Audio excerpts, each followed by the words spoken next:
아침 묵상 시작합니다. 함께 기도합니다. 참 좋으신 하나님, 오늘도 이 말씀이 우리의 삶에 해석되게 하시고 우리의 마음의 문이 열려 말씀이 들리게 하여 주시옵소서. 말씀을 듣고 은혜를 받고 끝나는 것이 아니라 적용하는 삶, 변화된 삶 살게 하여 주시옵소서. 모든 말씀 예수님 이름으로 기도드립니다. 아멘.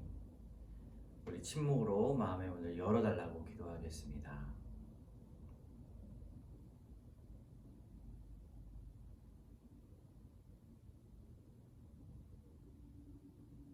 모든 말씀 예수님 이름으로 기도드립니다. 아멘.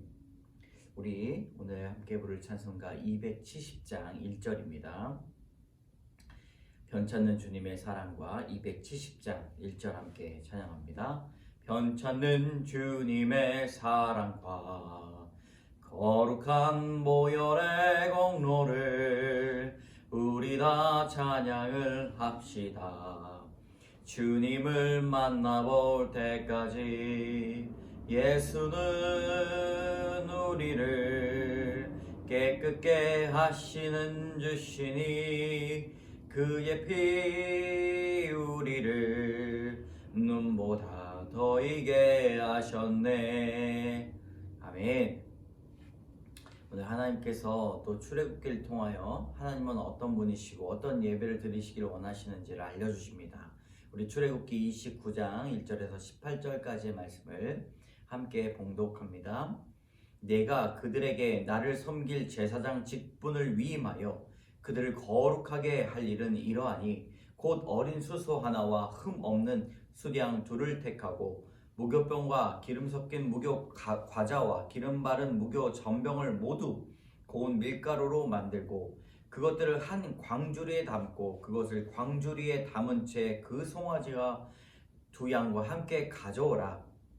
너는 아론과 그의 아들들을 회막문으로 데려다가 물로 씻기고 의복을 가져다가 아론에게 속옷과 에봇 받침 겉옷과 에봇을 입히고 흉패를 달고 에봇에 정교하게 짠 띠를 띠게 하고 그의 머리에 관을 씌우고 그 위에 거룩한 패를 더하고 관유를 가져다가 그의 머리에 부어 바르고 그의 아들들을 데려다가 그들에게 속옷을 입히고 아론과 그의 아들들에게 띠를 띄우며 관을 씌워 그들에게 제사장의 직분을 맡겨 영원한 규례가 되게 하라. 너는 이같이 아론과 그의 아들들에게 위임하여 거룩하게 할지니라. 너는 수송아지를 회막 앞으로 끌어오고 아론과 그의 아들들은 그 송아지 머리에 안수할지며 너는 회막문 여호와 앞에서 그 송아지를 잡고 그 피를 네 손가락으로 제단 뿔들에 바르고 그 피 전부를 제단 밑에 쏟을지며 내장에 덮인 모든 기름과 간 위에 있는 껍질과 두 콩팥과 그 위에 기름을 가져다가 제단 위에 불사르고 그 수소의 고기와 가죽과 똥을 진 밖으로 불사르라. 이는 속죄의 제니라. 너는 또 수량 한 마리를 끌어오고 아론과 그의 아들들은 그 수량의 머리 위에 안수할지며 너는 그 수량을 잡고 그 피를 가져다가 제단 위에 주위에 뿌리고 그 수량의 각을 뜨고 그 장부와 다리는 씻어 각을 뜬 고기와 그 머리와 함께 두고 그 수량 전부를 제단 위에 불사르라. 이는 여호와께 드리는 번제요 이는 향기로운 냄새니 여호와께 드리는 화제니라. 아멘. 출애굽기 29장 내용이 참 어렵죠.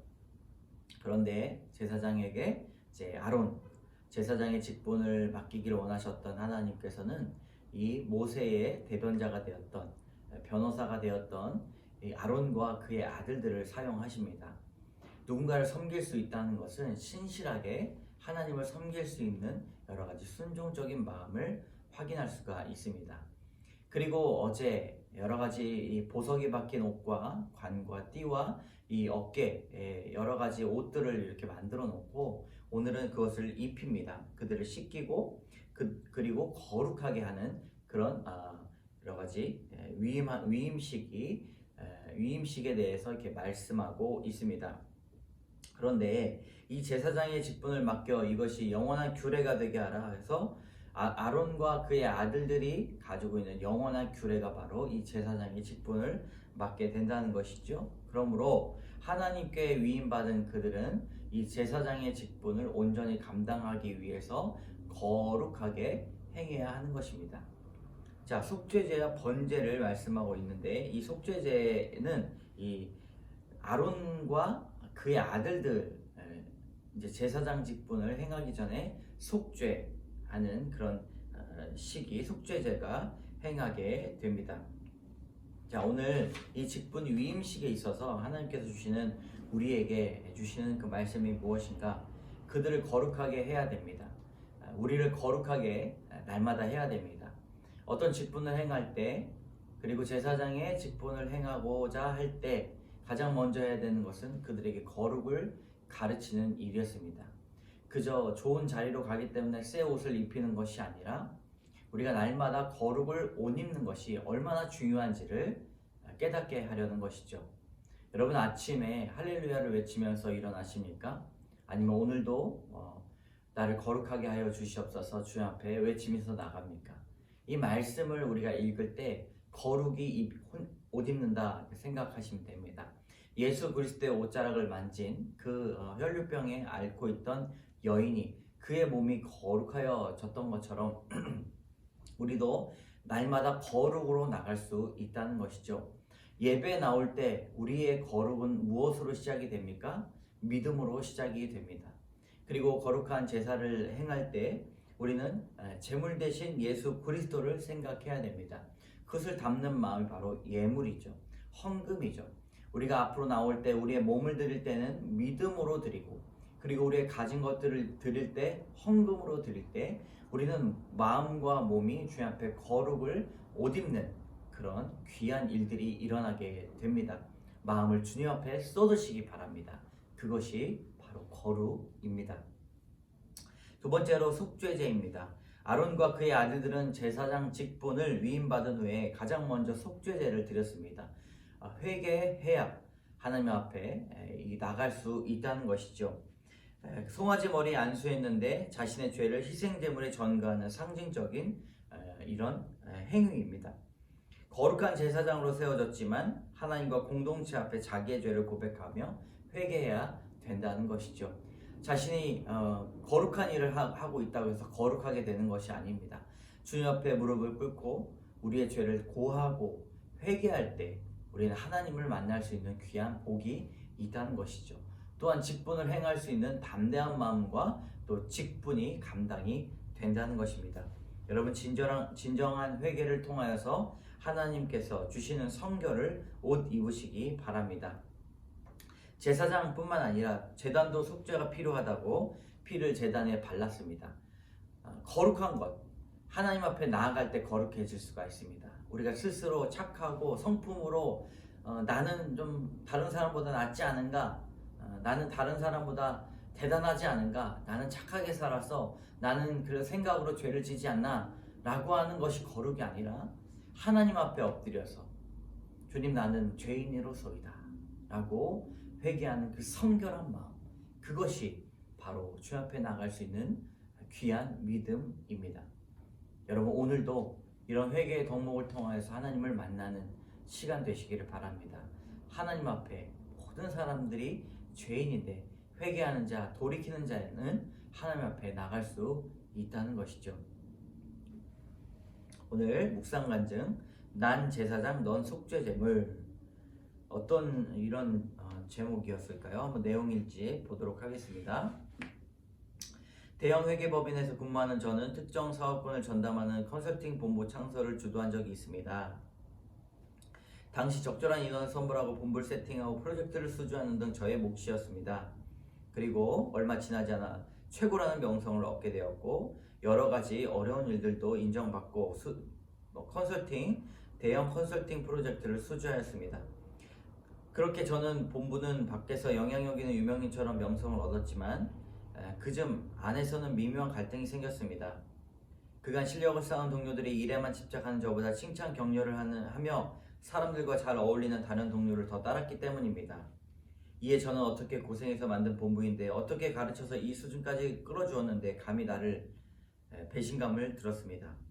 때마침 저는 국내 유명 병원으로부터 스카우트제를 받았고 10년 이내에 세계 최고 수준으로 병원 도약하는 목표를 세웠는데 그 일이 직접 이끌어달라는 제안이었습니다. 평소 같으면 이직하지 않았겠지만 불거진 문제를 동료들 탓으로 돌리고 이직을 결정했습니다. 일도 욕심이 있었지만 나 없이 얼마나 잘 되나 보자 라고 보복 심리도 컸습니다. 제게 잘못한 동료들은 속죄제물이 되어져 진 밖으로 불사름 당하는 수소가 되어야만 했고 번제물이 되어 제단 위에 불사름 당한 수량이 되어야 한다고 생각했습니다. 시제 제가 나온 뒤 많은 구성원들이 떠나고 잘 가던 본부가 쇠락의 길을 걸었습니다. 그 후 남은 후배들이 본부를 다시 추스리고 끌어가는 중입니다. 상무님 계실 때가 우리의 최고 전성기였다 말을 들으니 그것 보라고 고소해야 하는데 반대로 자책감이 몰려왔습니다. 당시 프로젝트가 성공하려면 내 말을 따라야 한다고 목소리 높였지만 실상은 제사장이 나를 따르라고 강요했던 강력한 제 모습이 깨달아지기 때문입니다. 오만한 저의 죄를 그들에게 덮어씌워 각을 떠서 내어버렸습니다. 그 과정에서 동료들을 향한 사랑은 없었습니다. 그럼에도 제가 있던 본부를 일으켜 세워나가는 후배들에게 고맙고 구루터기를 남겨 살려주신 주께 감사드립니다. 아주 자칫하면 우리가 알지 못하고 넘어갈 그 죄들. 나는 제사장, 너는 속죄제물. 나는 잘났고 너는 아니야. 나는 대단해, 너는 아니야.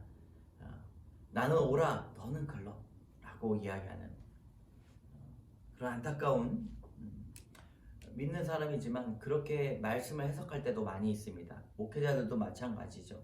나는 실력 있으니 너희는 보지 못해. 그러니까 내가 나가면 너희 망할 거야 라고 이야기하며 그들을 망하게 하는 것이 아니라 진정한 리더, 그리스도가 이 세상을 구원하시기 위해 자기 자신을 복종시켜 주셨던 것처럼 우리도 다른 사람들의 영혼 구원을 위하여서 순종하고 겸손하게 나가야 할 것입니다. 이분의 적용입니다. 지금까지 자리를 지키고 있었던 이전 후배들에게 미안함과 감사함을 전하겠습니다. 함께한 옛 동료들에게 저희 이기적이고 교만했던 행동을 사과하겠습니다. 대단한 김세현 씨의 이 간증입니다. 기도하겠습니다. 하나님, 주께서 희생 제물이 되어 주셨기에 우리가 거룩의 옷을 입었음을 고백합니다. 제사장의 첫 사역이 속죄제였음을 깨닫고 우리의 모든 일들이 회개로 시작할 수 있도록 인도하여 주시고 잃어버렸던 주님을 우리 마음에 담게 하여 주시옵소서. 또 각을 뜨고 또 장부를 싣고 전부를 불살르는 것처럼 우리의 온전한 헌신이 주 앞에 드려질 수 있도록 인도하여 주시옵소서. 오늘도 거룩을 옷 입을 줄 믿사오며 모든 말씀 예수님 이름으로 기도드립니다. 아멘. 계속해서 말씀을 듣고 결단으로 기도하겠습니다.